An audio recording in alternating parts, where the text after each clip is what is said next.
Hi friends, എല്ലാവർക്കും നമസ്കാരം. വിജയാസ് വേഡിലേക്ക് സ്വാഗതം. ഞാനിന്ന് തയ്യാറാക്കുന്നത് ഒരു കാബേജ് കൊണ്ട് ഫ്രൈ ആണ്.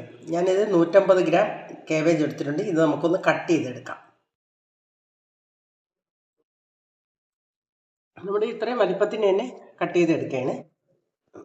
അപ്പം കാബേജ് കട്ട് ചെയ്തെടുത്തിട്ടുണ്ട്. ഇനി ഇതിൻ്റെ മസാലക്കൂട്ടൊന്ന് തയ്യാറാക്കാം. കാബേജ് ഈ പാത്രത്തിലോട്ട് ഇട്ട് കൊടുക്കാം.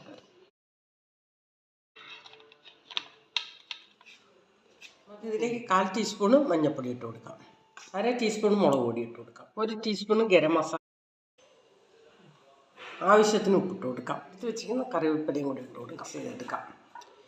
ഇതിലേക്ക് 2 സ്പൂൺ കോൺഫ്ലവർ ഇട്ട് കൊടുക്കാം. നമുക്ക് 2 ടേബിൾ സ്പൂണാണ് ഇട്ട് കൊടുത്തത്. മിക്സ് ചെയ്തെടുക്കാം. ഇതിലല്പം വെള്ളം കൂടെ ഒഴിച്ചു കൊടുക്കാം. ചെയ്യാൻ വേണ്ടി മാത്രം അല്പം വെള്ളം ഒഴിച്ചു കൊടുത്താൽ മതി. നമ്മൾ മസാലയെല്ലാം പുരട്ടി നന്നായിട്ട് വെച്ചിട്ടുണ്ട്. നമുക്ക് ഇനി ഒരു 10 മിനിറ്റ് ഇതൊന്ന് വെയിറ്റ് ചെയ്യാം. നമുക്ക് അടുപ്പ് കത്തിച്ച് ഒരു കടായി വെച്ച് കൊടുക്കാം. വെളിച്ചെണ്ണ ഒഴിച്ചു കൊടുക്കാം. എണ്ണ ചൂടായിട്ടുണ്ട്. നമുക്ക് ഇതിലേക്ക് ഇട്ട് കൊടുക്കാം.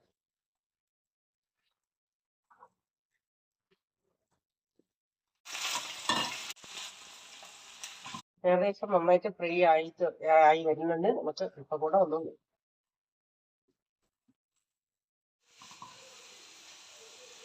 അല്പം കൂടെ മൂത്ത് റെഡി ആയിട്ടുണ്ട്. നമുക്കിത് പാത്രത്തിലോട്ട് കോരാം. നമ്മുടെ കാബേജ് ഫ്രൈ റെഡി ആയിട്ടുണ്ട്. ഈ വീഡിയോ എല്ലാവർക്കും ഇഷ്ടപ്പെട്ടെങ്കിൽ ലൈക്കും ഷെയറും സപ്പോർട്ടും ചെയ്തേക്കണേ.